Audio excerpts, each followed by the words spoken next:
Bienvenidos a este Observatorio Cultural.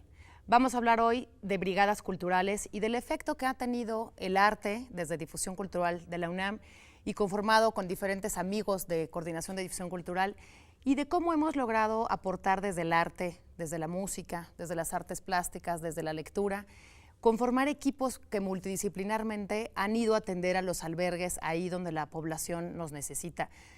Están con nosotros la doctora Monique Cepeda, psicoanalista, escritora, con muchísima experiencia en el campo de la lectura también. Está Miguel Domínguez con nosotros, musicoterapeuta del Instituto Mexicano de Musicoterapia Humanista. De Musicoterapia Humanista, sí, bienvenido. Gracias. Mónica Sánchez de Casa, especialista en lectura, mediadora de lectura, promotora de lectura, que conforma parte de nuestros equipos de Universo de Letras, nuestro programa universitario de fomento de la lectura de la UNAM. Y Sergio Ricaño, artista gráfico y también coordinador del Taller de Arte Contemporáneo, desde donde nos ha apoyado muchísimo formando equipos con talleristas de las artes. Bienvenidos a todos.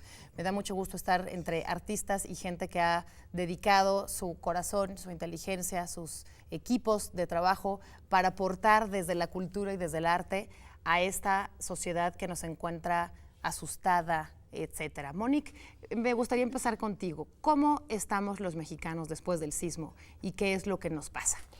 Anel, en este momento estamos todos como en una segunda fase de la crisis. Hay que recordar que las crisis tienen sus etapas y sus momentos. Estuvimos en un momento de emergencia donde todos sentimos lo que es la irrupción, ¿no?, de algo que te rompe el equilibrio y te pone pues en cuestionamiento todas tus prioridades.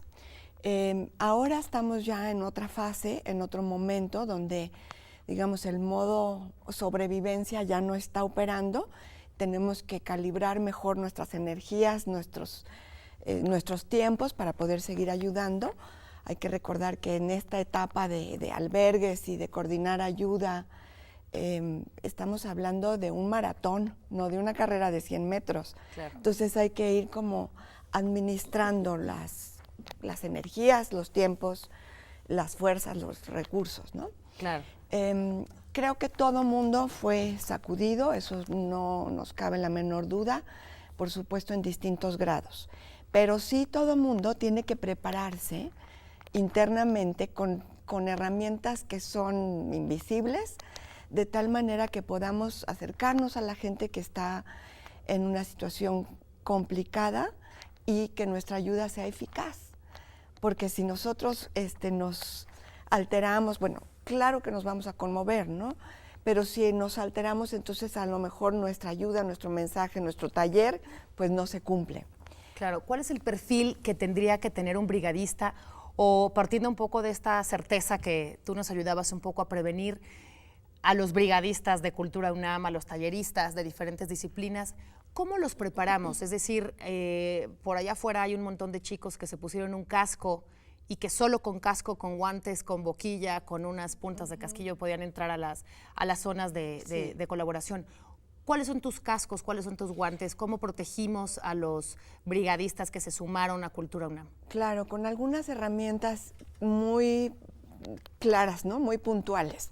Unas que tienen que ver con manejo de grupo en una situación no ordinaria, porque lo que nos está pasando no es tengo un grupo de martes a jueves, ¿no?, al mismo horario, es otra cosa. Crear flexibilidad, poder generar una cohesión de grupo, saber cómo dirigirnos, cómo dar la bienvenida, ¿no?, un manejo de la sesión en términos de bienvenida, desarrollo, cierre, unas herramientas que a lo mejor son básicas pedagógicamente, pero que permite que el brigadista pues no se sienta tan desamparado, porque lo que va a ocurrir, eso tenemos que tenerlo clarísimo, es que siempre hay que esperar lo inesperado en estas circunstancias. Entonces va a haber grupos que no funcionaron como queríamos, ¿no? Va a haber muchas situaciones inesperadas.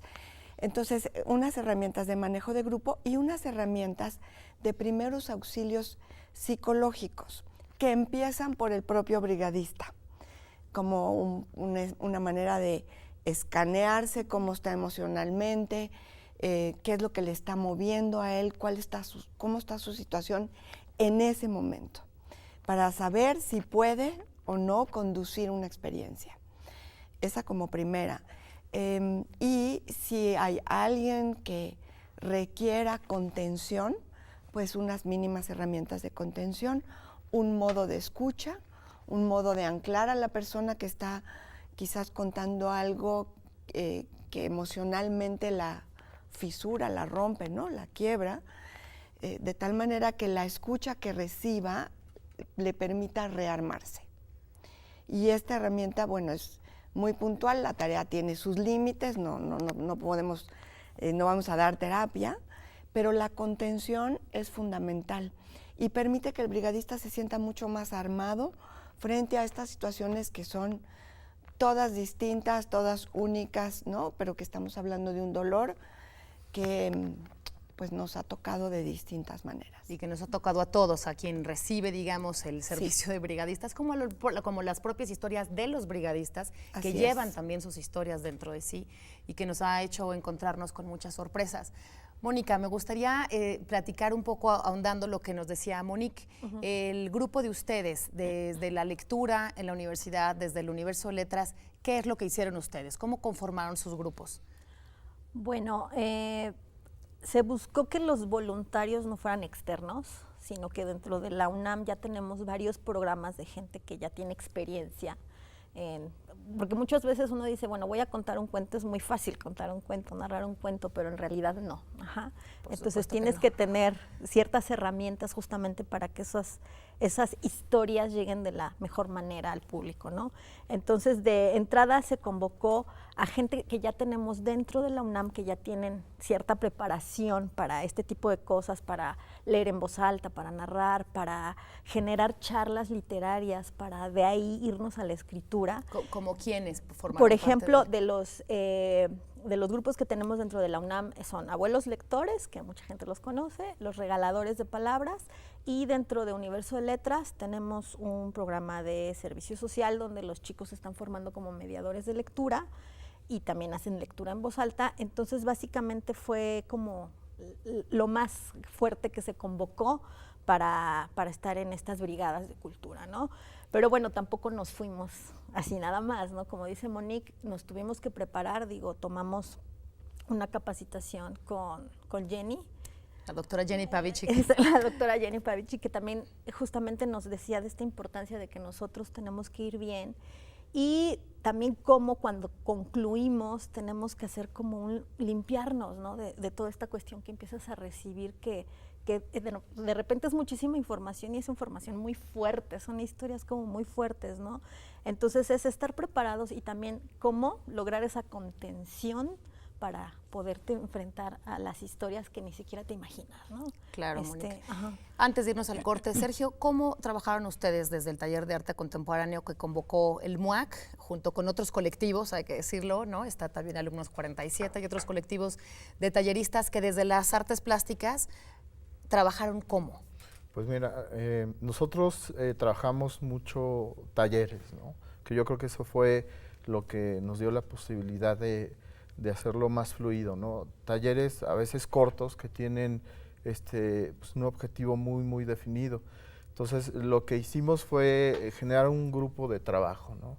Hay una alumna... ¿Entre quiénes, perdona? Hay una alumna mía que es Mónica Pérez Collado, que también estudió arte terapia, y entonces ella convocó a compañeras de arte terapia, y yo convoqué a los talleristas, a algunos de los talleristas de Taco, y hicimos una especie de modelo de taller, ¿no? Como lo dice la maestra, hicimos ejercicios muy concretos en donde había una bienvenida, un desarrollo y un cierre, y cada quien, de acuerdo a su disciplina, iba proponiendo el taller, ¿no? Digo, en mi caso, por ejemplo, que hago dibujo, pues mi idea era construir un taller con dibujo sobre estas etapas para poder cerrar el ciclo. De acuerdo, Sergio. Entonces ustedes conformaron un grupo de talleristas de artes visuales, psicoterapeutas y arteterapeutas, que así se llaman, sí. Y conformaron ciertos modelos de trabajo a partir de ahí. Ustedes desde la música, Miguel, ¿cómo lo hicieron? Sí, bueno, hubo un acercamiento entre Cultura UNAM y el Instituto Mexicano de Musicoterapia Humanista, Nuestro enfoque es el uso de la música para trabajar con las emociones.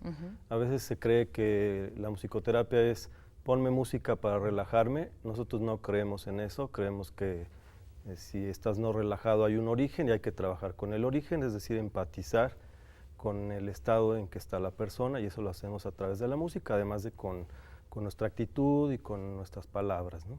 Entonces, bueno, en este acercamiento lo que hicimos fue prepararnos, creo que la preparación fue muy importante, que la mencionaban ya ahorita, y creo que en esta parte, bueno, pues es primero vernos nosotros como seres humanos, cómo nos afectó a nosotros todo este movimiento y en qué capacidad y postura estamos para acercarnos con la gente que está necesitada en los albergues, ¿no? Claro, ustedes trabajaron también con músicos. Trabajamos con músicos de la en UNAM. vivo, sí, con músicos de la UNAM, un cuarteto de cuerdas maravilloso, un quinteto de alientos también maravilloso, un guitarrista, y bueno, desde luego usamos también música pregrabada.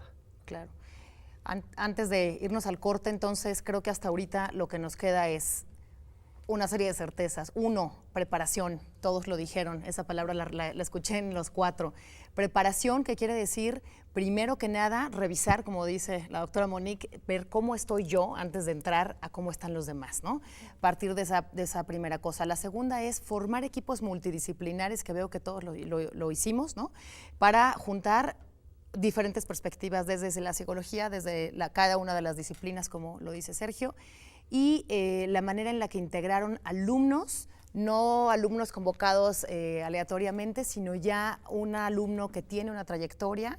En el caso de Taco, me parece que hubo también gente de la Facultad de Artes y Diseño, los chicos de diferentes carreras de Servicio Social de Universo de Letras, los chicos de la Orquesta Juvenil de Eduardo Mata. Y los músicos, y por supuesto. Claro, y gente de posgrado, creo que también estuvimos teniendo muchísimo interés de posgrado, lo cual agradezco. Y cuando regresemos del corte, nos vamos a dedicar a saber y conocer específicamente cómo accionaron, qué hicieron y sobre todo, Monique, qué respuestas del grupo de la población atendida, qué les podemos dejar, qué herramientas nos llevamos nosotros y sobre todo qué herramientas les dejamos a ellos desde la escucha, desde la escritura, desde la música, desde las artes visuales o plásticas, para poder entender cómo intervino este grupo de brigadistas de Cultura UNAM en la sociedad que, como dijiste, estamos todos movidos y todos movidos gravemente de unas maneras unos y de otras, los que estuvieron en el peor lado de la fortuna, de la pérdida mayor, ¿no? Entonces, bueno, regresando vamos a estudiar y conocer cómo funcionaron las brigadas de Cultura UNAM.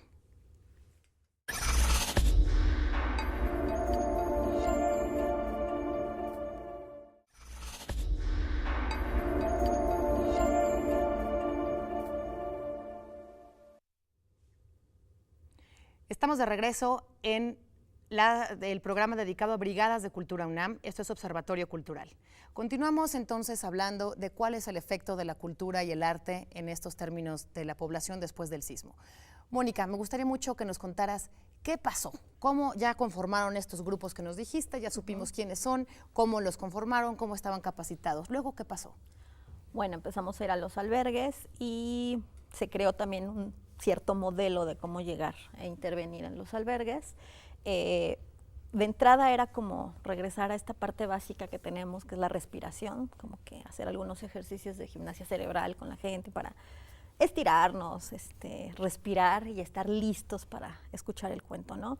También se decidió que ya para el momento en el que se estaba de la crisis no íbamos a tocar historias que tuvieran que ver con el momento en particular, ¿no? Sino historias en donde fueran divertidas, donde se pasaran un buen momento, historias que a lo mejor sabemos que van a funcionar, que hacen que se conecten y que finalmente a través de las historias puede que regreses al momento, pero metafóricamente, ¿no? De una manera distinta, en donde eso da pie a que haya una conversación. A partir de estas historias de repente empiezas a escucharlos, ¿no? O sea, nosotros no les preguntábamos como en particular lo que había sucedido, como que no nos metíamos con el evento, pero muchas veces estas historias te dan para que ellos empiecen a narrarte y a compartir sin que tú preguntes, ¿no? Y lo que creo que nos hemos dado cuenta, por lo menos en esta parte, es que están ávidos de que los escuches. Ajá, entonces a veces a lo mejor si tenías programado narrarles 2, 3 cuentos, pues ya te quedabas en uno o hasta ahí, o a lo mejor otro chiquito, o pasábamos a alguna actividad de escritura justamente para que ellos también sacaran esta parte, ¿no? Elaboraran y se empiecen a reconstruir como internamente, ¿no? A través de las palabras.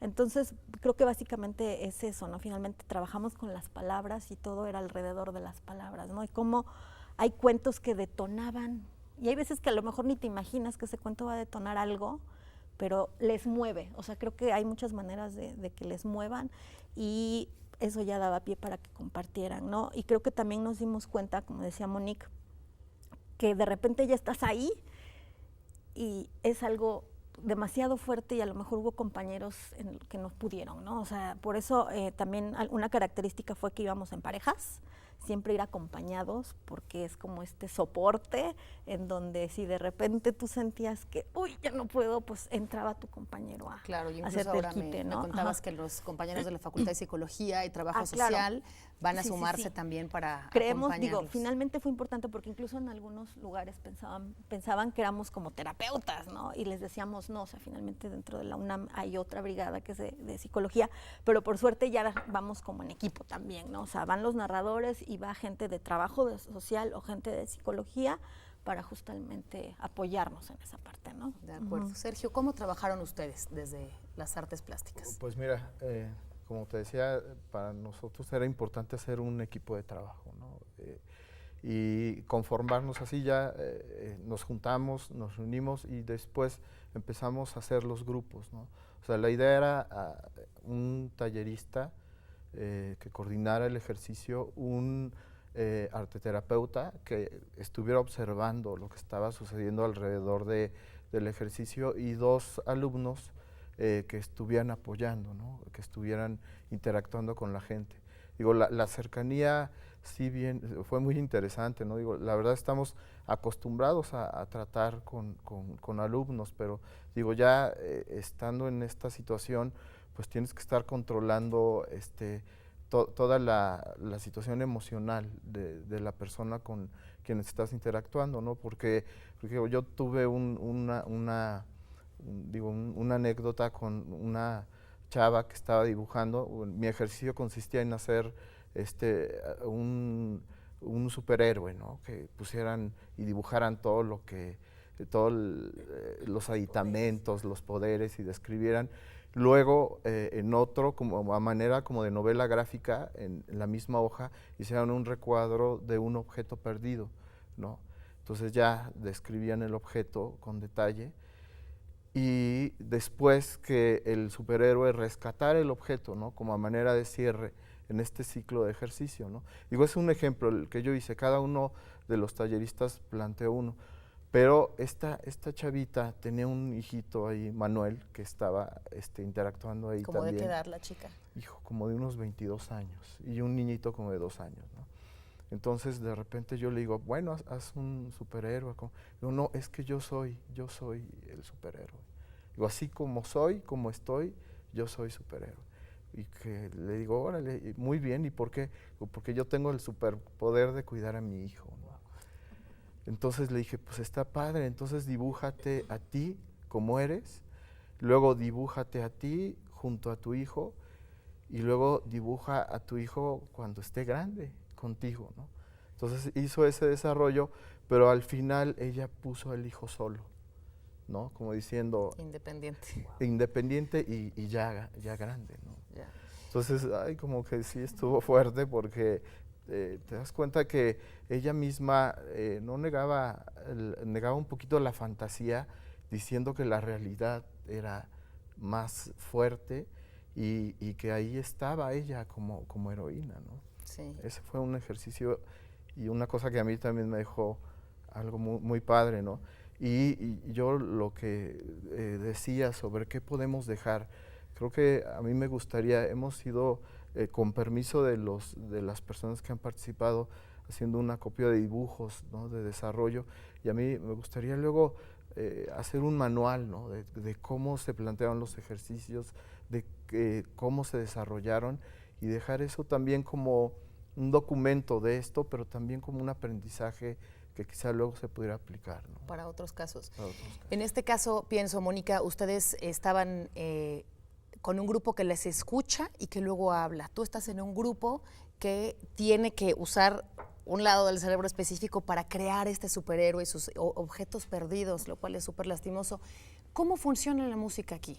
Tenemos un tema de hacer un dibujo, de hacer una escultura, porque también trabajaron con escultura, con materiales, la palabra. ¿Cómo funcionó la música? En el caso de la música, bueno, nosotros parte de la preparación que hicimos fue diseñar ejercicios, cómo nos imaginamos que podría ser acompañar a personas en una situación como en las que estás en los albergues.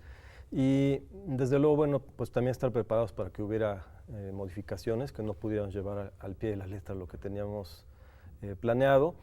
Y bueno, con la música en vivo, con los músicos de UNAM, meter inicialmente música que les pudiera ayudar a ir a tocar la pérdida, la tristeza, confluir ahí, ¿no? En el caso de uno de los albergues en donde yo estuve, estaba un cuarteto de cuerdas y un guitarrista, y la música que se interpretó primero fue el canon de Johann Pachelbel, y bueno, pues que es una música evocadora, y bueno, sí, yo escuché los comentarios de unas chicas como de unos 15, 16 años que dicen, ¿por qué nos ponen música triste? ¿No? Y bueno, como ellas realmente sintiéndolo, ¿no? Después usamos música un poco más luminosa, ¿no? En algunos casos como hasta alegre, pero fue muy interesante como en el caso de este albergue en la Colonia Guerrero, que había muchos niños, tuvimos que hacer las cosas distintas de como las teníamos planeadas, porque desde que llegamos estaban encantados de ver a los músicos y los estuches y estaban súper interesados. ¿Y qué traes ahí? Y estaban prestos a que en el momento en que se abriera el estuche a tocarlo, a sentirlo, y bueno, los músicos estaban también sorprendidos. Pedían música ellos pedían música en especial y decían, ¿nos pueden tocar la de Titanic? Decía, pues no tenemos preparada la de Titanic, pero ahorita les vamos a tocar otras obras. Y fue muy curioso cómo esta canción tan contemporánea de Despacito fue tan solicitada, ¿no? Y maravilloso que en un momento dado la violinista de este cuarteto de cuerdas empezó a tocarlo.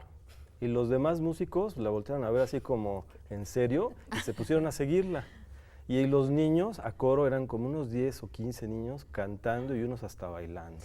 ¿Pero por qué, Miguel? ¿Por qué necesitamos cantar en tiempos de crisis? Pues mira, yo creo que la energía está contenida, la emoción está contenida y necesita expresarse, necesita salir.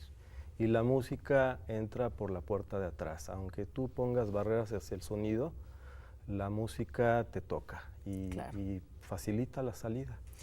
Fíjate que en esta mesa ya no lo incluimos, pero sí en el programa pasado. Danzaterapia ha sido también una apuesta interesantísima para propio Cultura UNAM, que no teníamos prácticas en este sentido. Ha sido una experiencia increíble y nos ha quedado clarísimo que hay un terreno de la psicología y la aplicación en las artes que no teníamos pensada. Como dices tú, Sergio, hay que ir preparando eso que ocurrió y que aprendimos y amarrarlo para futuras acciones. Este es un país y todos los países estamos siempre vulnerados por cuestiones naturales o no, y tendríamos que tener ya modelos preparados como los que ustedes han trabajado, y por eso nos enorgullece muchísimo tenerlos. Monique, por último y antes de cerrar, ¿cómo la escritura puede ser una herramienta que tú has usado, como me decías, en el Colegio Repsamen? Sí. ¿No? Como una recomendación, hablaba yo de estos primeros auxilios psicológicos que a veces son en la banqueta, ¿no? Y que no vas a volver a ver a la persona. Una recomendación es eso que te regresan, ¿no? Esas imágenes que te invaden y que te dificultan la vida y hasta la respiración. Escríbelas, ponlas afuera, ponlas en un papel, ¿no? Que el papel contenga eso fragmentado, que es muy difícil, incluso en un primer momento hablarlo, claro, porque hasta la palabra esa te da miedo, ¿no? Como una posibilidad de sacar algo del miedo y tenerlo fuera y poderle poner distancia, ¿no? Claro, y poder verlo desde fuera. Como una de las herramientas pequeñísima. ¿Tú tienes un libro que se llama Palabras Salvavidas? ¿Se llama Salvavidas? Salvavidas. y habla de las palabras que nos salvan, ¿no? Y a mí me gustaría cerrar con eso. ¿Cuáles son las palabras finales? ¿Cuál es la palabra que ustedes se llevan de esta experiencia que han tenido cada uno desde su disciplina? Una palabra que complete y que descifre o que describa todo esto. Yo, equipo. Equipo. Equipo, y agradecerle muchísimo a la gente que se unió a los equipos que conformamos, tanto los arteterapeutas como los artistas. Talleristas, equipo, me encanta la palabra, Mónica. Solidaridad. Solidaridad. Sí, porque digo, todos estuvimos trabajando en equipo finalmente también, ¿no? Y apoyándonos. Muy bien. Yo usaría 3, abrir el corazón. Abrir el corazón. Sí, no puedo conectar con el otro si no estoy abierto y tocando lo mío, y a través de la música llegando a esto, ¿no? Muy bien, Mónica, tu palabra de cierre. Yo quiero tomar una de Miguel, despacito, despacito en el sentido de que nos cuidemos del agotamiento, del desgaste, para poder ser eficaces. De acuerdo, pues me encantan sus palabras. Yo me quedo con una palabra que me gusta muchísimo, que es brigada, brigadista, sí, ¿no? Voluntario, que habla de la voluntad de ayudar, de asistir, y sin duda me quedo también con Brigada Cultura UNAM y con la certeza de que creo, a través de ustedes y de sus experiencias, que la cultura y el arte sí aporta, que los artistas sí son necesarios, así tanto como los arquitectos, los ingenieros, los médicos, el músico, el cuentacuentos o en general el lector, los talleristas de artes visuales, la danza y por supuesto el teatro, que no está aquí sentado pero que también está, son parte sin duda de estas brigadas de las que todos somos un equipo solidario para abrir el corazón despacito. Así que bueno, me encanta haberlos tenido por aquí. Me va a gustar mucho después volver a reunirnos y ver qué pasó en la segunda etapa, que es la de acompañamiento emocional a través del arte. Muchas gracias, esto fue Observatorio Cultural y hablamos en este caso de Brigadas de Cultura UNAM.